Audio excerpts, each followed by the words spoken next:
नमस्कार सभी भाई बहनों का स्वागत है। मैं अशोक जरोटिया।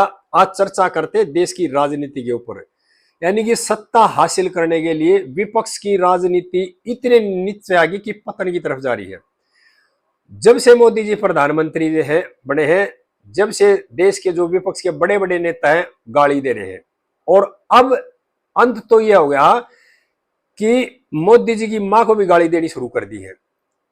पिछले 2 दिन पहले बिहार के अंदर महागठबंधन की रैली थी, जिसमें राहुल गांधी भी गए हुए थे और तेजस्वी भी थे और कई बड़े बड़े नेता थे।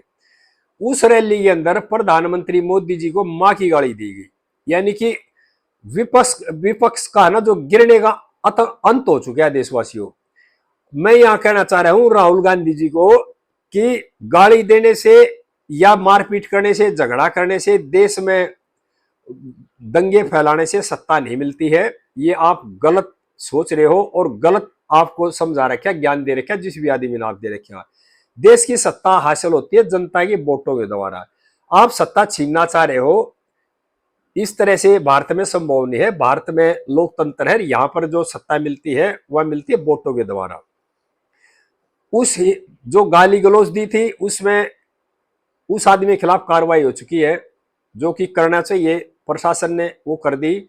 लेकिन राहुल गांधी का जो ट्वीट देखा ना, उस ट्वीट से ऐसा लगा कि एक तरह से राहुल गांधी उस आदमी का साथ दे रहे हैं।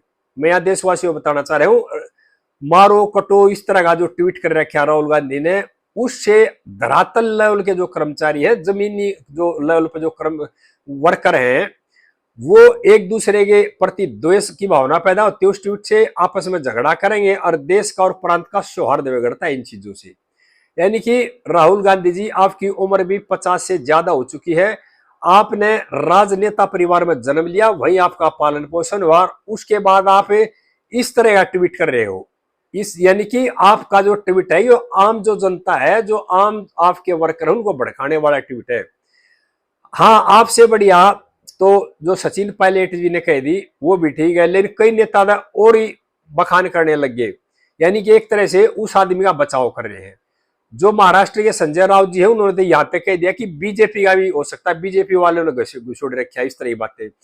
यानी कि बीजेपी वाले और कोई किसी तरह को कृत्य कर सकते हैं, लेकिन इतना गलत कृत्य नहीं कर सकते कि प्रधानमंत्री की जो माँ है वह स्वर्गवास हो चुकी है, स्वर्गवासी माँ को गाली बीजेपी वाले नहीं देंगे, कोई भी नहीं देगा।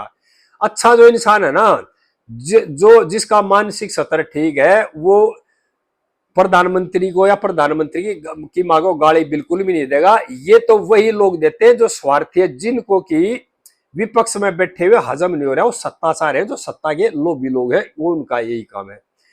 और जब जब मोदी जी को गाली दी है, जब जब देश की जनता ने मोदी जी का साथ दिया, हर मोदी जी उभर के आए हैं। मैं यहां देशवासियों से कहना चाह रहा हूं, जब से मोदी जी राजनीति में आए हैं, मुख्यमंत्री भी रहे, प्रधानमंत्री भी हैं, इनके जो 20-25 साल का राजनीतिक कैरियर है, इसमें कभी भी कोई भी देशवासी ये निकाल कर ला दो कि मोदी जी ने किसी भी नेता को, किसी पार्टी के नेता को, किसी अधिकारी को इस तरह की कोई गाली गलौज की या बदतमीजी करी हो, क्योंकि उनकी सोच है सबको साथ लेकर आगे बढ़ने की, और शुरू से ही सोच है। लेकिन क्या हुआ, देश की जनता मोदी जी को पसंद करने लगी और विपक्ष के जो नेता हैं उनका जो राजनीतिक पतन होना शुरू हो गया।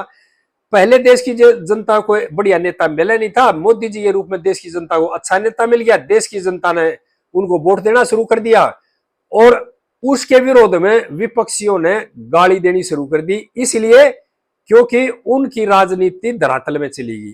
जो वे मलाई खाते थे, ऐशो आराम करते थे, देश को लूटते थे, वो उनका खेल खत्म हो गया और देश की जनता को एक अच्छा नेता मिल गया। और अब वे कुछ आदमियों के सहारे सत्ता हासिल करने सारे हैं, मार काट झगड़ा मचा गए ये करके। मैं यहां देशवासियों से बताना चाह रहा हूं, ये जो लोग है ना, जो सत्ता के लालची लोग होते हैं, उनका लोकतंत्र पर से विश्वास उठ गया है। वो चाहते हैं सत्ता को छीनना जबरदस्ती, और इसी तरह से इस तरह के बयान देते हैं, इसी तरह से झगड़े कराते हैं, और सरकार जो मौजूदा सरकार है उसके खिलाफ गलत नैरेटिव पैदा करना चाह रहे हैं देश के अंदर। उनका सिर्फ एक ही खेल है भाई, देश के अंदर इस तरह का माहौल बना दो कि एक दूसरे से लोग ईर्ष्या करने लग जाए, एक दूसरे के साथ मारने कटने लग जाए और झगड़े करने लग जाए, और उसके बाद उन लोगों को सत्ता मिल जाए। उन्होंने आपके नुकसान से, आपके खिलाफ जो कार्रवाई होती है उससे कोई लेना देना नहीं है। मैं यहां देशवासियों को बताना चाह रहा हूं, उत्तर प्रदेश के अंदर सपा की एमएलए थी, उन्होंने उत्तर प्रदेश के मुख्यमंत्री की प्रशंसा कर दी योगी जी की। अखिलेश जी ने अगले दिन उसको पार्टी से निकाल दिया। इसी तरह से कांग्रेस के जो भी एमएलए हैं, एमपी हैं, जिसने भी मोदी जी की या बीजेपी की या मौजूदा सरकार की प्रशंसा की या मौजूदा सरकार के किसी मंत्री प्रशंसा की, उसको पार्टी से तुरंत निकाला जाता है कांग्रेस में। लेकिन मोदी जी को गाली देना, मोदी की मां को गाली देना हर बार मंच से दी जाती है, उसके खिलाफ कांग्रेस पार्टी कोई एक्शन नहीं ले रही। इसका मतलब यह कि ये एजेंडा ये जानबूझ के चला जा रहा है मोदी जी के खिलाफ, मौजूदा सरकार के खिलाफ। और मेरा यहां उन लोगों से कहना है कि गालियां देने से कुर्सी नहीं मिलती है, कुर्सी मिलती है हाथ जोड़ने के रास्ते से, प्यार से, प्रेम से। जनता की भलाई करोगे तो कुर्सी मिलेगी, जो जनता की भलाई नहीं करेगा उससे कुर्सी छीनी जाएगी, पहले भी छीनी गई है और आगे भी छीनी जाएगी। और इस तरह का जो पतन है ना, ठीक है विरोध में एक दूसरे की बातें करते हैं, लेकिन जो गाली गलौज करनी, और जो इंसान जमीन पर भी नहीं है, सर्वनाश हो चुका, उसके प्रति गाली गलौज करना उस आदमी की मानसिक स्तर है ना, और उस आदमी की सोच को प्रदर्शित करता है, ये आदमी किस तरह की सोचकर किस तरह के लोग हैं।